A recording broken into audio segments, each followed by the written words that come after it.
समारोह के मुख्य अतिथि माननीय श्री भजनलाल शर्मा जी, मुख्यमंत्री राजस्थान, मंच पर विराजमान मेरे साथी अधिकारी आदरणीय अभय जी, आदरणीय शिखर जी, आदरणीय मैडम अपर्णा जी, आदरणीय अभिजीत जी, आदरणीय मैडम विनीता सिंह जी, यहाँ उपस्थित ऑडियंस में हमारे साथी आदरणीय समित जी, आदरणीय अभिषेक सुराना जी, आदरणीय गौरव श्रीवास्तव जी, वन एवं पर्यावरण विभाग के एवं Rajasthan state pollution control board के समस्त वरिष्ठ अधिकारीगण एवं कर्मचारीगण, उद्योग जगत के सम्मानीय प्रतिनिधिगण, सम्मानीय जनप्रतिनिधिगण, मीडिया के सम्मानीय साथीगण एवं स्कूल कॉलेजेस से पधारे बच्चियां और बच्चे, देवियों एवं सज्जनों, सर्वप्रथम मैं आप सभी को आज पर्यावरण दिवस के शुभ अवसर पर बधाई प्रेषित करता हूं और इस अवसर पर माननीय मुख्यमंत्री जी ने पधार कर जो पर्यावरण संरक्षण का एक संदेश है जो वो देंगे, जो आज के दिवस का उद्देश्य भी है, वो और प्रबल हो जाता है। यदि हम देखें तो सबसे ज्वलंत यदि कोई विषय है आज के परिप्रेक्ष्य में तो वो है पर्यावरण, क्योंकि उससे जुड़े हुए हैं क्लाइमेट चेंज, उससे जुड़ा हुआ है हमारा जल की व्यवस्था, भूजल, उससे जुड़ी हमारी ऊर्जा की खपत, कुल मिलाके हमारी जो भी जीवन हम बिता रहे हैं उसमें पर्यावरण की बहुत अहम भूमिका होती जा रही है। और अब प्रारंभ में कुछ वर्षों पहले तक, कुछ दशकों पहले तक पर्यावरण का उतनी अवेयरनेस नहीं थी, उतना उसका महत्व नहीं समझा जाता। पिछले कुछ वर्षों में आप देखिए जिस प्रकार से जागरूकता बढ़ी, हालांकि यद्यपि उसे और अभी और बढ़ाने की आवश्यकता है। छोटा सा मैं उदाहरण दूं आपको, 1-2 साल पहले तक भी ये जो फोल्डर है ये प्लास्टिक के होते थे, आज ये रिसाइकिल पेपर के हैं। जो बोतलें आप देख रहे हैं ये सब आज कांच की बोतलें दिख रही हैं मंच पे, पहले प्लास्टिक की बोतलें होती। ये छोटे छोटे संकेत हैं। मुख्यमंत्री जी के निर्देशानुसार राजकीय कार्यालयों में तो ये चीजें लागू हो गई हैं। सिंगल यूज प्लास्टिक बैन हो चुका है। यथासंभव प्लास्टिक के फोल्डर, प्लास्टिक की बोतलें, प्लास्टिक की अन्य सामग्री अब प्रयोग में नहीं आती। लेकिन क्या राज्य के और देश के सभी नागरिकों ने इसका अनुसरण कर लिया? मुझे लगता नहीं। तो ये सिर्फ प्लास्टिक ही एक पर्यावरण को बहुत बड़ा खतरा है। उसके साथ पर्यावरण से जुड़ा हुआ है क्लाइमेट चेंज। आपने देखा मई के जो दूसरा पखवाड़ा था उसमें किस तरह के टेम्परेचर्स गए हैं। राजस्थान में तो खैर 48, 49, 50 क्रॉस हुआ। दिल्ली जैसे शहरों में जहां नॉर्मली इतना टेम्परेचर नहीं होता था, वहां पर भी 52 वाली रीडिंग को अगर हम सेंसर का एरर भी माने तो भी 49 वहां का जो रिलायबल मेजरिंग स्टेशन है consistently 48-49 degree Celsius maximum temperature record किया गया। दिल्ली के लिए भी एक रिकॉर्ड रहा पिछले, जब से मेजरमेंट शुरू हुए 70-80 साल से। क्लाइमेट चेंज एक बड़ी अजीब स्थिति पैदा कर रहा है पूरे विश्व में। सर्दी के समय एक्सट्रीम सर्दी होगी या बिल्कुल कम होगी। गर्मी के टाइम पे एक्सट्रीम गर्मी हो जाएगी, जब बरसात देनी चाहिए बरसात हो जाएगी। सब इससे अफेक्ट होते हैं। हमारे सबसे ज्यादा कृषक अफेक्ट होते हैं। जब फसल पकी हुई हो तो एकदम से बारिश हो जाए, जब बारिश होनी चाहिए तब बारिश ना हो, पूरे क्लाइमेटिक पैटर्न शिफ्ट हो जाते हैं। तो पूरा विश्व, पूरे मानव जाति जो है उससे प्रभावित होती है। तो बहुत इस तरह की चीजें हैं। वृक्षारोपण, बहुत जागरूकता आई है, लोग वृक्ष लगाते हैं। मुख्यमंत्री जी का भी बहुत जोर है, हर नागरिक कम से कम एक वृक्ष लगाए, न सिर्फ लगाए बल्कि 3-4 साल तक, जैसे बच्चे को पालते हैं, जब तक अपने पैरों पे बच्चा खड़ा नहीं हो जाता, वृक्ष भी जब तक 3-4 साल तक स्थापित नहीं हो जाता, जब ये सुनिश्चित हो जाए कि अब ये वृक्ष जीवित रहेगा, तब तक उसकी देखभाल करें।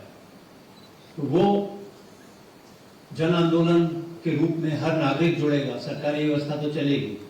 वृक्षारोपण का महत्व है। इसी तरह जल संरक्षण का, भूजल हमारे राजस्थान में 2-4 ब्लॉक को छोड़ के हर जगह रेड कैटेगरी में, रेड जोन में आ गया।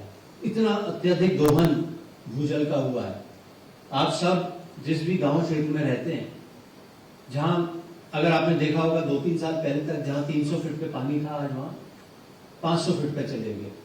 जो कृषक हैं, जो गांव से आते हैं, जो उनके ट्यूबवेल, आपकी मोटर लगी हुई है, हर 1 साल में 2 साल में आपको डीपनिंग करानी पड़ती है अपने ट्यूबवेल की, और ज्यादा कैपेसिटी की मोटर लगानी पड़ती है। लेकिन दोहन होता जा रहा है। उस दोहन को कैसे चेक करेंगे? वाटर कंजर्वेशन, वाटर रिचार्ज, छोटी चीजों में हम सब कर सकते हैं। ब्रश करते समय, शेव करते समय मग का उपयोग करें, नल ना बहता रहे।